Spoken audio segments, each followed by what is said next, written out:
Sumabak na si Justin sa kanyang unang official game at kami ang kakampi niya dito. May napabagsak pa nga itong si Tutoy. At nang mabigyan ng open look sa 3 points ay nag-ala Steph Curry din. Hindi nagdadalawang isip kapag nabigyan mo. Ay, Coach, bawi ako. Ha? Bawi ako. Oh, may game tayo mamaya. Official game yan. Lalaro ka talaga Aba, doon, ha? totoo, Coach. Hindi, ito lang kasi papawis lang ito eh. Official yun. Siyempre sa official maganda yun eh.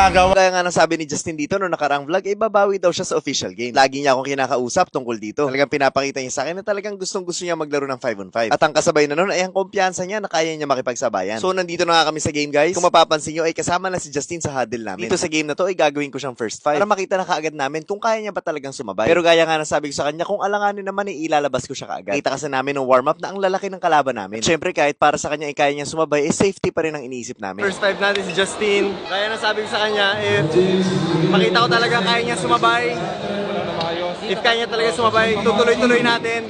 Pero syempre, kung makita natin na medyo alanganin, ilalabas natin siya. Pero sabi niya, sobrang dito, kumpiyansa daw talaga siya na kaya niya sumabay. So ibibigay natin sa kanya yung pagkakataon na yun. And ito yung first ever official game niya. Yeah, tingnan natin. In! Galingan mo. Wala masyadong error, ha. Atakihin mo, ha. So eto na nga guys, mag-uumpisa na ang laban. Kung i-zoom in natin ay makikita nyo na kalahati lang si Justin ng kabantayan niya. Di lang sa height, kundi pati na rin sa lapad. Pero dahil malakas ang loob niya na kaya niya sumabay, ay susuportahan natin yan. Eto na guys, nag-jump ball na. Dito sa first possession na to, makikita nyo kaagad ang height advantage ng mga kalaban namin. Tingnan nyo naman guys, gaano kalalaki yan. Halos 2 o 3 ay kasing laki ni Miko. Eto na ang unang pagbaba ni Justin ng bola sa kanyang official game. Makikita mo sa kanya, talagang kalmado siya. Focus na focus sa pagkakataong nasa harapan niya. Dito naman sa possession na to ay makakagawa siya ng isang magandang galaw. Isang galaw pa lang yun, pero makikita mo kaagad ang lutong ng galaw ni Justin. Dahil doon ay nagsigawan agad ng mga tao. Dahil para sa edad niya, it shows high level of confidence. Ikot din niya na mabilis ang bola dahil doon open si Uncle Joey sa ilalim.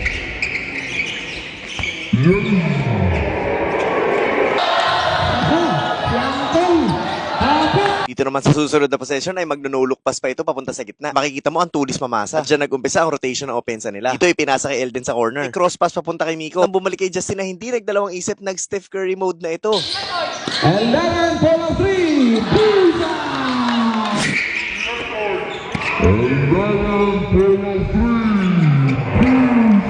Good job din si Justin dito dahil napapaikot niya na mabilis ang bola. At pagbalik sa kanya ay nabibigyan si Uncle Joey sa gitna. Sabi ko kasi sa kanya yan at halatang nakikinig siya. Papansin niyo rin na nung binigay niya yung bola kay Uncle Joey ay tumakbo na agad siya sa open spot. Isang matured na galaw yun. Dahil usually kapag tapos pumasa ay tutunga nga lang isang player sa same spot. At dahil lumipat siya ng posisyon ay mau-open ulit siya. Ay pupukol ulit siya ng 3 points. Sayang lang ay hindi papasok. Pero guys, alam niyo ba na lahat ng yun ay binigay kong instructions bago mag-start ang laro. At dahil doon masasabi ko talaga nakikinig itong si Justin. Dito naman na hindi magtatagal kapag natawid niya sa half court ay naibibigay niya agad sa kakampi niya. Ang ganda ulit na magiging passing niya dito papunta sa gitna. Libreng-libre ang kakampi niya, sayang lang ay hindi papasok. Aggressive din siya humingi ng bola pagkatapos rebound ng kakampi niya. Habang binababa ang bola, mapapansin mo talaga nakatingin siya sa harap. Kitang-kita niya ang mga kakampi niya. Doon makakalabpas siya papunta kay Miko. Hindi lang sobrang sakto ng pasa pero not bad para sa kanyang first official game. Dito ay makikita ulit siya ni Uncle Joey at open siya. Hindi siya magdadalawang isip, ang ganda ng bitaw niya. Yun nga lang ay umalog, sayang. Pero masasabi ko talaga na maganda ang bitaw na itong si Justin. Tignan niyo naman ang shooting form niya. Alam mo talaga na potential na maging sobrang shooter ang bata na to. Ayan guys, so zoom in natin para mas makita niyo. Napakaganda ng release at ng follow through. Sa fast break naman na to ay nakipagsabayan siya sa takbuhan. Dahil doon makikita siya ni Elden sa fast break. Kaya ayun, easy layup para kay Justin. 5 points na kaagad si Justin dito sa laban na to. Ang bilis din pumasa sa fast break pag may nakitang kakampi na mauuna. Kaya ako nasabi na maganda ang court vision ni Justin ay dahil dito. Kung uulitin natin ay napakasimple lang nito. Pero sa bilis ng pasa niya na to, ibig sabihin bago pa dumating sa kanya ang bola ay nakikita niya na ang open na kakampi niya. Hindi man itinuloy ni Miko pero nandun talaga ang court vision ni Justin. Kaya para sa akin ay magiging magaling na point guard talaga to. Another sign of confidence dahil sa edad niyan to ay meron siyang lakas ng loob na magmando sa kakampi niya. Ayan o, pansinin niyo yung kamay niya, tumatawag siya ng play. At mahirap gawin niya kung sobrang bata mo at matatanda ang kasama mo. Pero iba talaga tong si Justin. Habang nagbababa nga, humingi siya ng screen. Parang sayang mau-offensive foul itong si Uncle Joey. Ang ganda pa naman na magiging bitaw ni Justin. Mapapansin nyo, diretso talaga yung bola dun sa ring. Pag talaga naging consistent to sa ensayo ng shooting, siguradong maraming pahihirapan to si Justin. Recognize rin talaga siya ng mga kuya dahil kapag rebound ay hinahanap agad siya. At kapag hindi pwedeng ituloy ay marunong tumigil. Dito, susubukan ni Justin umatake kaya alam babanggain siya ni Uncle Joey. Ngayon, kung maglalaro siya sa mga matatanda, ito talaga yung magiging disadvantage siya. Sanggilan siya ng konti, tatalsik talaga siya. Kaya dito ay agad ko siyang kakausapin para mawala yung mga ganong klaseng errors. Ang maganda sa kanya ay talaga nakikinig siya kapag kinausap mo. As a coach, alam mong hindi masasayang ang bawat salita na bibitawan mo. Laser focus itong si Justin pagdating sa laro. Gising na gising at talagang may puso sa laban. Dito naman patira pa lang ang kalaban. Ay mapapansin yung binabasa na ni Justin. Pwede na ba siyang tumakbo o hindi? Kaya naman nang sumablay ang kalaban ay marirebound ni Uncle Joey. Kung mapapansin nyo dito ay wala na si Justin sa picture. Yun pala ay habang binababa ni Uncle Joey ang bola ay napakaganda rin ang posisyon ni Justin sa corner 3 points. Makuha niya ito ay hindi na nagdalawang isip. Ayun, pumukul ulit. Linaw na tres nun sa kamay pa lang ng referee. Sabay appear dun sa bench namin.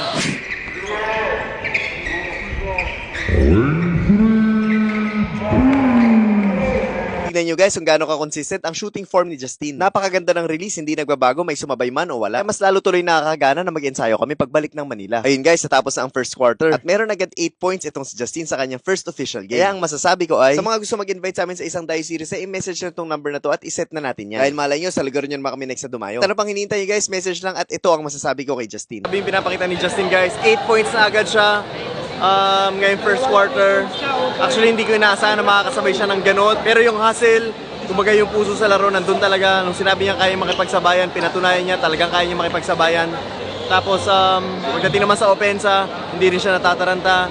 Meron lang talaga siyang disadvantage dahil ang late-late niya. Pero, kumbaga, first quarter, ang score natin 23-22, lamang pa rin tayo na isa nang nasa loob si Justin. So, ibig sabihin nun, effective siya. Effective siya sa loob. Pero as of now, guys, 8 points first quarter. Grabe.